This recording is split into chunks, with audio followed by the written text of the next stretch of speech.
नमस्कार दोस्तों, मैं पूजा यादव बीइंग ऑर्गेनिक से जैविक खेती और बागवानी में आपकी साथी। दोस्तों, उम्मीद करती हूँ आप सभी स्वस्थ हैं, मस्त हैं और जैविक खेती में अपना अपना योगदान जरूर दे रहे हैं। फ्रेंड्स, अगर आप मेरे चैनल पर नए हैं तो मैं आपको बता दूँ, हमारे चैनल पर जैविक खेती, बागवानी और वर्मी कंपोस्ट से रिलेटेड हर संभव जानकारी आप लोगों को दी जाती है। उसके अलावा यदि हमारे किसान भाइयों का कोई क्वेश्चन होता है किसी खेती के बारे में, यदि वो पूरी जानकारी चाहते हैं, जैविक तरीके से खेती करना चाहते हैं, तो वो इस चैनल को ज़रूर सब्सक्राइब कर लीजिए। ये एकमात्र ऐसा चैनल है जो किसी भी प्रोडक्ट का प्रमोशन नहीं करता है। किसानों को सेल्फ मेड बनाना ही हमारा एकमात्र लक्ष्य है। चाहे वो जैविक खाद बनाना हो, जैविक कीटनाशक बनाना हो, जो भी हो, चाहे जैविक उत्पादों को बेचना हो, ये सभी चीज़ें इस चैनल पर सिखाई जाती है। तो यदि आप नए हैं तो प्लीज़ इस चैनल को सब्सक्राइब कर लीजिए और इसी तरीके के वीडियोस यदि आप देखना चाहते हैं तो बेल आइकन को भी प्रेस कर दीजिए। फ्रेंड्स, आज का टॉपिक है गेहूं की जैविक खेती। जी हाँ, गेहूं एक ऐसा अनाज है जिसका हमारे देश में बहुत बड़े स्तर पर उत्पादन लेकर हम बहुत अच्छा मुनाफा कमा सकते हैं। क्यों? क्योंकि ऐसा कोई घर नहीं है भारत में जहाँ पर गेहूं नहीं लगता हो। हम फॉरेन कंट्रीज में नहीं रहते हैं, हम भारत देश में रहते हैं जहाँ हर घर में गेहूं की रोटी बनाई जाती है। जब इतना बड़ा इसका बाजार है, इतना ज़्यादा स्कोप है, तो क्यों ना इस पारंपरिक खेती को भी हम जैविक तरीके से करें। जैविक तरीके से करेंगे तो हमारा जो खर्च है वो भी कम हो जाएगा और हम अपने उपभोक्ता को जहर मुक्त भोजन भी दे पाएंगे। बहुत ही अच्छी पहल होगी यदि आप इस बार गेहूं की खेती जो आप लेने जाने वाले हैं उसको आप जैविक तरीके से करें। फ्रेंड्स, हम ये बिल्कुल नहीं कहते कि आप एकदम से जैविक पर शिफ्ट हो जाइए, मत कीजिए ऐसा। आप शुरुआत 1 एकड़ से कीजिए, 1 एकड़ सफिशिएंट है। आप उसमें इतना उत्पादन भी ले लेंगे कि आप उससे अपने परिवार को, जो आपके घर के सदस्य हैं, उन्हें आप जहर मुक्त भोजन दे पाएंगे। तो जो भी बातें हम करेंगे ये 1 एकड़ के हिसाब से मैं बताऊंगी। आप अगर चाहें तो उससे आपकी जो ज़मीन है उसके अकॉर्डिंग कैलकुलेट करके भी यूज़ कर सकते हैं। तो आइए शुरू करते हैं गेहूं की जैविक खेती। दोस्तों, सबसे पहली चीज़ जब जैविक खेती में आती है, बात आती है, तो वो होती है जैविक कार्बन की। आप किसी भी फसल की जैविक खेती कीजिए, किसी भी फसल का उत्पादन लीजिए, चाहे वो धान हो, मक्का हो, अनाज हो, सब्जियां हो, आपको सिर्फ एक चीज़ पर काम करना है और वो है आपकी मिट्टी। जी हाँ, आपको आपकी मिट्टी पर काम करना है, उसमें जैविक कार्बन की मात्रा भरपूर करनी है। एक स्थिति ऐसी आ जानी है जब आपकी मिट्टी को न खाद की जरूरत होगी, न आपकी फसल पर कीट आएंगे। तो दोस्तों, गेहूं की खेती की यदि मैं बात करूं मिट्टी की, तो गेहूं की खेती किसी भी प्रकार की मिट्टी में की जा सकती है। सिर्फ मिट्टी की जलधारण क्षमता अच्छी होनी चाहिए, भुरभुरी होनी चाहिए, भरपूर मात्रा में उसमें पोषक तत्व होने चाहिए। ये इस टाइप की जो भी मिट्टी है उसमें आप गेहूं की खेती बहुत आसानी से ले सकते हैं। बस ध्यान रखिएगा खेत के किसी भी हिस्से में पानी का जमाव ना हो, हर जगह से पानी बहकर निकल जाए। ये बात हो गई मिट्टी की। अब बुआई का समय। जब भी हम जैविक की बात करते हैं तो बुआई का समय या बुआई उचित समय पर होना बहुत ज़्यादा ज़रूरी हो जाता है। और अगर बात की जाए गेहूं की खेती की, तो आप असिंचित भूमि में अक्टूबर के मध्य से लेकर नवंबर के पहले सप्ताह तक, और यदि सिंचित भूमि है, आपके पास पानी की व्यवस्था है प्रॉपर, तो आप नवंबर के मध्य तक भी बुआई कर सकते हैं। ये सबसे उपयुक्त समय होता है गेहूं की खेती लेने का। अब बात आती है दोस्तों खेत की तैयारी की। अच्छा, एक एडिशनल पॉइंट मैं आपको बताना चाहूंगी कि आपने जो भी फसल ली है, चाहे वो कोई भी फसल हो, आपने जो भी फसल ली है, अगर उस बीच में आपके पास में समय है तो आप निश्चित रूप से हरी खाद का उत्पादन लीजिए। जी हाँ, हरी खाद में आप ढेंचा लगा सकते हैं, सनाई लगा सकते हैं, कुछ भी लगा सकते हैं। अगर आपने हरी खाद का उत्पादन ले लिया तो आप ये मान कर चलिए 50% तक आप अपनी मृदा को जो जैविक उर्वरक देने हैं उसकी पूर्ति कर चुके हैं। इसलिए कोशिश कीजिए कि कोई भी फसल लेने के पहले आप हरी खाद का उत्पादन जरूर ले लें। हरी खाद लगाइए, 35 से 40 दिन में उसे अपने ही खेत में मिला दीजिए। भरपूर मात्रा में पोषक तत्व, नाइट्रोजन, सारी पूर्ति आपकी हरी खाद ही आपकी मिट्टी में कर देगी। तो ये तो एक बहुत इंपॉर्टेंट चीज़ है। अगर समय है बीच में तो निश्चित रूप से आप हरी खाद लगाइए। अब बात आती है खेत की तैयारी की। दोस्तों जैविक खेती में आपका जो मैक्सिमम टाइम है वो मैक्सिमम जो आपको काम करना होता है वो आपको खेत की तैयारी के समय करना होता है। खेत की तैयारी के समय ही आपको भरपूर मात्रा में पोषक तत्व आपकी मिट्टी में देने होते हैं। जो भी आपने प्रीवियस फसल ली है उसके बाद में आप गहरी जुताई ले लीजिए, 2 से 3 बार गहरी जुताई ले लीजिए और पाटा लगा दीजिए। अब जो भी जैविक उर्वरक हमें डालने हैं वो हमें अंतिम जुताई के पहले डाल। जैविक उर्वरक की अगर मैं बात करूं तैयारी के समय आप इसमें गोबर का सड़ा हुआ खाद डाल सकते हैं या वर्मी कंपोस्ट का भी उपयोग कर सकते हैं। अगर गोबर का सड़ा हुआ खाद आप ले रहे हैं तो आपको 10 से 12 टन तक लगेगा 1 एकड़ में, और यदि आप वर्मी कंपोस्ट लेते हैं तो उसमें आपकी मात्रा कम हो जाएगी। आप 2 से 3 टन वर्मी कंपोस्ट आपकी 1 एकड़ भूमि के लिए पर्याप्त होगा। इसके साथ ही आप 1 किलो घन जीवामृत का भी उपयोग कीजिए। जब आप वर्मी कंपोस्ट डालेंगे उसी के साथ आप घन जीवामृत भी बना के डालिए, इससे और भी बेहतरीन रिजल्ट्स आपको मिलेंगे। दोस्तों यदि आपके खेत में फफूंद की थोड़ी भी समस्या है, थोड़ी सी भी परेशानी है, तो आप ट्राइकोडर्मा का भी उपयोग इसी समय पे कीजिए, खेत की तैयारी के समय। यदि हल्का फुल्का भी आपको लगता है कि खेत के किसी हिस्से में भी दिक्कत है तो आप ट्राइकोडर्मा का उपयोग जरूर कीजिए। यदि आप लोग ट्राइकोडर्मा के प्रॉपर उपयोग पर वीडियो चाहते हैं तो मुझे नीचे कमेंट बॉक्स में ज़रूर बताइएगा, मैं इसके उपयोग के बारे में सारी जानकारी आपको प्रोवाइड करूंगी। तो यदि आप ट्राइकोडर्मा पे जानकारी चाहते हैं तो प्लीज़ कमेंट बॉक्स में ज़रूर बताइएगा। अब ये बात हो गई खेत की तैयारी की। खेत की तैयारी बहुत इंपॉर्टेंट है, आपको इस पर खास ध्यान देना है। अब बात आती है बीज की मात्रा की। बीज की मात्रा की अगर मैं बात करूं तो 35 से 40 किलोग्राम बीज आपको प्रति एकड़ के हिसाब से इस्तेमाल करना होता है। बीजों का ऐसा थॉट कई बार बहुत से किसानों के साथ में होता है कि हम जितना ज़्यादा बीज डालेंगे उतना ज़्यादा उत्पादन होगा। ऐसा बिल्कुल नहीं है। बीज जितना सघन होगा, जितना पास पास में होगा, फुटाव उतना कम आएगा, कल्ले उतने कम निकलेंगे। जब वो कम निकलेंगे तो आपका उत्पादन भी कम हो जाएगा। इसलिए कभी भी ये नहीं सोचना है कि बीज ज़्यादा डालेंगे तो उत्पादन ज़्यादा प्राप्त होगा। बीज उतना ही डालिए जितना ज़रूरी है। तो ये हो गई बीज की मात्रा की बात। दोस्तों गेहूं की कौन सी किस्में इस्तेमाल करें? बहुत सी उन्नत किस्में बताई जाती है, पर मैं यही प्रेफर करूंगी जो आपके एरिया के वातावरण के हिसाब से, आपकी मिट्टी के हिसाब से उपयुक्त है और रोग रोधी है, आप उसी किस्म के साथ जाइए। अपने आसपास के एरिया में पता कीजिए कि कौन सी किस्म से आप बेहतरीन रिजल्ट्स पा सकते हैं, कौन सी किस्म है जो रोग रोधी है आपके पर्यावरण के हिसाब से, आप उसी को प्रेफर कीजिए। अब बात आती है बीजोपचार की।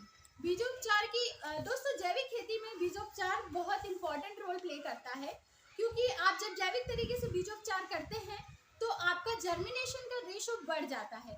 उसके साथ ही आपके जो फसल में मृदा जनित रोग लगने होते हैं वो 90% तक पूरे खत्म हो जाते हैं। तो आप बीजोपचार के बिना तो शुरुआत ही मत कीजिए। सबसे पहली चीज़ ही आपको बीजोपचार करनी है, इस चीज़ का आप गांठ बांध लीजिए। अगर गेहूं की खेती की मैं बात करूं तो आप ट्राइकोडर्मा से ही इसे उपचारित कीजिए। आप इसमें बीजामृत का भी इस्तेमाल कर सकते हैं। बीजामृत पे मैं ऑलरेडी एक वीडियो ला चुकी हूँ, आप चाहें तो मैं डिस्क्रिप्शन बॉक्स में उसका लिंक दे दूंगी। तो आप बीजामृत से या ट्राइकोडर्मा से अपने बीजों को उपचारित कीजिए, उसके बाद ही इसका उपयोग कीजिए। अगर मात्रा की बात करूं तो 10 ग्राम मात्रा से 1 किलोग्राम बीज आप उपचारित कर सकते हैं ट्राइकोडर्मा की। जी हाँ, मात्र 10 ग्राम आपका ट्राइकोडर्मा का जो क्वांटिटी है वो 1 किलो बीज के लिए सफिशिएंट होती है। अब बात आती है गेहूं की बुआई की विधि। दोस्तों इसकी 2 तरीके से बुआई की जाती है, पहली छिटकवा विधि से और दूसरी कतारबद्ध विधि से। यदि मैं छिटकवा विधि की बात करूं तो इसमें बीजों की मात्रा भी ज़्यादा लगती है और एक डिस्टेंस फिक्स ना हो पाने के कारण पौधा प्रॉपर ग्रोथ भी नहीं कर पाता है। इसलिए मैं प्रेफर करूंगी कि आप कतारबद्ध विधि के साथ जाइए। लाइन बाय लाइन जो हम बुआई करते हैं, जिसमें हम लाइन से लाइन की दूरी भी फिक्स रखते हैं और बीज से बीज की दूरी भी फिक्स रखते हैं, तो आप कतारबद्ध विधि के साथ जाइए, उससे आपको ज़्यादा उत्पादन मिलेगा। उससे फ़ायदा ये भी होगा कि आपके पास एक प्रॉपर स्पेस रहेगा निराई गुड़ाई करने के लिए। ऐसा नहीं होगा कि पौधा कहीं भी है, कोई लाइन नहीं है, प्रॉपर बीच में लाइन रहेगी, स्पेस रहेगी, जगह रहेगी, जिससे आप समय समय पर सिंचाई कर सकते हैं। और अगर मैं दूरी की बात करूं तो कतारबद्ध विधि से आपको अगर करना है तो आप पंक्ति से पंक्ति की दूरी 25 सेंटीमीटर तक लीजिए और गहराई 5 सेंटीमीटर तक लीजिए। अगर हम डिस्टेंस मेंटेन करके रखेंगे तो हमारा जो पौधा है वो सही तरीके से ग्रोथ कर पाएगा। तो इस चीज का विशेष ध्यान रखिएगा कि आप कतारबद्ध विधि से ही गेहूं की बुआई करें। अब बात आती है दोस्तों सिंचाई और तरल खाद प्रबंधन की। हम खेत की तैयारी के समय जैविक कार्बन दे चुके हैं मिट्टी में, लेकिन हमें तरल खाद भी भरपूर मात्रा में देनी होगी। अगर सिंचाई की बात करूं तो गेहूं की सिंचाई में 4 से 5 पानी की जरूरत होती है, इतना सफिशिएंट होता है। और उसमें भी अगर बारिश हो जाती है तो आप उसको स्किप कर सकते हैं। अब बात आती है तरल खाद प्रबंधन की। यहाँ हम तरल खाद के द्वारा अपने पौधों में जो आपको भर भर के यूरिया डालना होता है कि अगर हमने यूरिया डीएपी नहीं डाला तो गेहूं की फसल में हरापन नहीं आएगा, हरापन नहीं आएगा तो उत्पादन अच्छा नहीं होगा। हमें इस मिथ को दूर करना है, हमें इस जो हमारी मेंटालिटी है, हमारी सोच है, हमें इससे बाहर आना है। बाहर उसी अवस्था में आ पाएंगे जब हम भरपूर मात्रा में इसमें तरल जैविक खाद भी डालेंगे। दोस्तों एक बार अगर आपने गेहूं की खेती जैविक तरीके से सही तरीके से कर ली तो मैं गारंटी देती हूँ आपको कि आप 1 एकड़ से सीधे 10 एकड़ पे शिफ्ट होने के लिए एक बार भी नहीं सोचेंगे, एक बार भी आपको विचार नहीं आएगा कि मुझे करना है या नहीं करना है। आपकी प्रबल इच्छा हो जाएगी कि नहीं मुझे करना है। तो अगर मैं तरल खाद की बात करूं तो तरल खाद में हम जीवामृत भी देंगे, हम कुछ स्प्रे करेंगे जिनसे हमारी फसल पर कोई बीमारी ना आए। जब हमारा दाना बैठेगा तब भी हम उस पर कुछ स्प्रे करेंगे जिससे दाने का वजन अच्छा आए। तो मेनली दोस्तों 3 अवस्थाएं होती है जब गेहूं की फसल में हमें सिंचाई करने की जरूरत होती है। पहली उसकी जड़ें निकल रही होती है तब, दूसरी उसमें गांठें बन रही होती है तब, और तीसरी उसमें जब दाना बैठ रहा होता है तब। ये 3 अवस्थाएं होती है जब हमें विशेष ध्यान देना होता है। दोस्तों सिंचाई की यदि बात की जाए तो पहली सिंचाई आपको 21वें दिन पर करनी है और जो अन्य आपकी 4 से 5 सिंचाई होगी वो आप 20-20 दिन के अंतराल पर कर सकते हैं। उसके अलावा आपकी मिट्टी की जो स्थिति है आप उसके अकॉर्डिंग भी पानी का इस्तेमाल, सिंचाई का इस्तेमाल कर सकते हैं। अब जब भी आप सिंचाई करें तब आपको साथ में 2 क्विंटल घन जीवामृत हर बार अपने खेत में डालना है। टोटल आपको 4 बार घन जीवामृत का इस्तेमाल अपने खेत में करना है। जैसे आप डीएपी यूरिया का इस्तेमाल करते हैं हाथों से छिड़काव करके, ठीक उसी प्रकार आपको घन जीवामृत का भी इस्तेमाल करना है। जब भी आप सिंचाई करें उसके पहले 2 क्विंटल घन जीवामृत प्रति एकड़ के हिसाब से इस्तेमाल कीजिए। अब इसके बाद में तरल खाद की मैं जब बात करूं तो आपको हर 21वें दिन पर जीवामृत का स्प्रे अपनी फसल पर करना है। जी हाँ, जीवामृत का स्प्रे अपनी फसल पर हर 21वें दिन पर आपको दोहराना है। मात्रा क्या लेनी है? 20 लीटर जीवामृत 100 लीटर पानी में मिलाकर आपको पूरी फसल पर अच्छे से स्प्रे कर देना है। जी हाँ, 20 लीटर जो जीवामृत है वो सफिशिएंट है आपके 100 लीटर के लिए और उतने में आपका 1 एकड़ का आराम से स्प्रे हो सकता है। जीवामृत के आप टोटल 4 से 5 स्प्रे लेंगे और हर बार ध्यान दीजिएगा दोस्तों कि आपका हर एक पौधा पूरे तरीके से जीवामृत के स्प्रे से नहा जाए, कोई भी पौधा बचे नहीं। जब आप प्रॉपर तरीके से स्प्रे करेंगे तभी हम जो उनको सही मात्रा में पोषक तत्व प्रदान कर पाएंगे। इसलिए अच्छे से स्प्रे कीजिए, भर भर के स्प्रे कीजिए, कोई समस्या नहीं है, कोई साइड इफेक्ट नहीं होता है इन चीजों का। इसके बाद में ही अगर आपके पास में जीवामृत आप नहीं बना पा रहे हैं, वेस्ट डिकम्पोजर उपलब्ध है तो आप उसका भी इस्तेमाल कर सकते हैं। उसमें भी भरपूर मात्रा में पोषक तत्व होते हैं। तो या तो आप जीवामृत का स्प्रे कर लीजिए या आप वेस्ट डिकम्पोजर का स्प्रे कर लीजिए। अच्छा, इसके साथ में एक स्प्रे हम और दोहराएंगे और वो रहेगा माइक्रो न्यूट्रिएंट्स और पत्तों के अर्क का। ये जो मेनली स्प्रे है वो हम फसल को कीटों से बचाने के लिए कर रहे हैं, प्रिकॉशनली कर रहे हैं। जब हम शुरू से इसका स्प्रे करते आएंगे हफ्ते में एक बार तो हमारी फसल पर कीट आने का सवाल ही नहीं उठता। माइक्रो न्यूट्रिएंट्स जो आपको वेस्ट डिकम्पोजर में बनाने होंगे, यदि आप माइक्रो न्यूट्रिएंट्स के बारे में प्रॉपर तरीके से जानकारी चाहते हैं तो कमेंट बॉक्स में बताइएगा। आपको माइक्रो न्यूट्रिएंट्स को मैं एक शॉर्ट में बता देती हूँ कि माइक्रो न्यूट्रिएंट्स जब आपको तैयार करने होते हैं तो आपको दालों का मिश्रण लेना होता है जिसे आप वेस्ट डिकम्पोजर में 8 से 10 दिन के लिए डालकर रखते हैं। ये आपका जो घोल तैयार होता है इसमें भरपूर मात्रा में पोषक तत्व होते हैं। तो हम जो हफ्ते में एक स्प्रे चलाने वाले हैं वो माइक्रो न्यूट्रिएंट्स और पत्तों के अर्क का मिश्रण होगा। उस मिश्रण को हम हर हफ्ते अपनी फसल पर स्प्रे करेंगे। हर हफ्ते अगर आप नहीं भी कर सकते हैं तो 10 दिनों के अंतराल पर तो कर ही दीजिए। प्रिकॉशनरी होने के साथ साथ यदि गलती से भी कोई कीट आपकी फसल में होगा तो आप उसको बहुत ही बाल अवस्था में ही समाप्त कर देंगे। आगे बढ़ेगा नहीं कीट तो नुकसान भी नहीं होगा। इसलिए इस स्प्रे को बिल्कुल स्किप मत कीजिएगा। 10 दिन में कम से कम एक बार जरूर इसका इस्तेमाल कीजिएगा। अगर मैं इसके इस्तेमाल की बात करूं तो फसल यदि छोटी अवस्था में है तो आप 15 लीटर वाले पंप में 2 लीटर माइक्रो न्यूट्रिएंट्स का घोल लीजिए और 2 लीटर आप पत्तों के अर्क का घोल लीजिए और बाकी इसमें पानी डाल दीजिए और स्प्रे कर दीजिए। अगर फसल थोड़ी बड़ी अवस्था में है तो आप अकॉर्डिंगली इसे बढ़ा सकते हैं।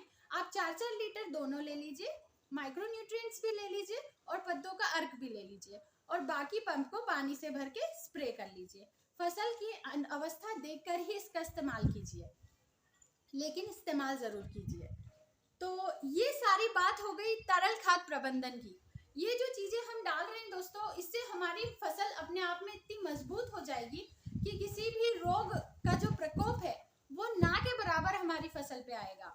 जैविक खेती में सिर्फ ये ही एक चीज होती है कि हमें सारी चीजें प्रिकॉशनली करके चलनी होती है।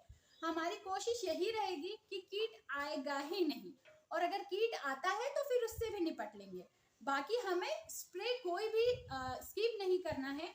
जो स्प्रे शेड्यूल मैंने आपको बताया है आप इसे बाकायदा फॉलो कीजिए। आपको जो रिजल्ट्स मिलते हैं उनका इंतजार मैं जरूर करूंगी। मुझे आकर कमेंट बॉक्स में बिल्कुल बताइएगा 4 महीने बाद कि हमने आपकी विधि से गेहूं का जैविक उत्पादन लिया है और उसके रिजल्ट्स इतने अच्छे हैं। जब आप शेयर करेंगे तभी दूसरे लोग भी इस चीज से प्रभावित होकर जैविक खेती की ओर बढ़ेंगे। अब दोस्तों यदि बात करूं मैं खरपतवार नियंत्रण की, तो खरपतवार नियंत्रण बहुत जरूरी है। जब हम गेहूं की जैविक खेती करते हैं तो सबसे बड़ी समस्या हमें आती है कि खरपतवार बहुत हो गई है। वो एक सिरदर्द बन जाता है किसान भाई के लिए, क्योंकि जो रासायनिक खेती कर रहा है वो तो फटाफट स्प्रे कर देगा और सारा खरपतवार खत्म। लेकिन जैविक में ऐसा नहीं होता है। जैविक में हमें मेहनत करनी पड़ती है, थोड़ा हमारा लेबर कॉस्ट जाता है, पर वो लेबर का कॉस्ट आप जो रासायनिक कीटनाशक का स्प्रे करेंगे उससे तो कम ही होता है। तो आप जैविक खेती में खरपतवार का नियंत्रण मात्र एक विधि से कर सकते हैं, वो है निराई गुड़ाई। जी हाँ, निराई गुड़ाई कीजिए समय समय पर। जब आपकी फसल छोटी है तब से ही अगर गाजर घास है या फालतू कचरा है उसे निकालते चलिए। इससे आपके मिट्टी भी भुरभुरी होगी, जड़ों को ऑक्सीजन भी मिलेगा। नाइट्रोजन की पूर्ति तो हमारा पर्यावरण कर ही रहा है, और जो स्प्रे हम डाल रहे हैं वो नाइट्रोजन में जो पर्यावरण में जो भरी पड़ी नाइट्रोजन है उसको लाकर हमारे पौधों को भी दे रहा है। तो इस तरीके से आप खरपतवार का नियंत्रण कीजिए। हर समस्या का हल होता है दोस्तों, सिर्फ मेहनत करनी होती है। निराई गुड़ाई करके प्रॉपर तरीके से आपकी फसल को आपने बचा लिया, अच्छा खासा उत्पादन ले लिया। तो इस तरीके से अच्छी मात्रा में जैविक खाद डाला आपने, समय समय पर खरपतवार नियंत्रण किया। जब ये सारी चीजें आप करेंगे तो फॉर श्योर आप गेहूं का बहुत अच्छे तरीके से जैविक उत्पादन ले पाएंगे। यदि इसके अलावा भी आपको कोई डाउट ऐसा लग रहा है कि इस समस्या का क्या समाधान है, तो आप पहले से ही मुझे कमेंट बॉक्स में बता सकते हैं कि नेक्स्ट मंथ या कमिंग वीक्स में हमें गेहूं की बुआई करनी है, तो इसमें ये समस्या भी आ सकती है, इसका समाधान हमें बताइए। अब दोस्तों एक और चीज इसमें रहती है कि अब हमें कीटों से बचाव करना है। कीटों से बचाव, वैसे गेहूं की फसल में कीट आते नहीं है, बहुत रेयर आते हैं, पर जो भी आते हैं उनसे भी बचाव बहुत जरूरी है। अब अगर मैं बचाव की बात करूं तो आपको सिर्फ एकमात्र चीज करनी है दोस्तों, हर अमावस्या और हर पूर्णिमा को आपको खट्टी लस्सी का स्प्रे अपनी पूरी फसल पर करना है। बहुत सस्ता विकल्प है, बहुत आसानी से उपलब्ध हो जाता है, लेकिन इसके जो रिजल्ट्स होते हैं वो मैजिकल होते हैं। आप जब यूज करेंगे तब आपको पता चलेगा।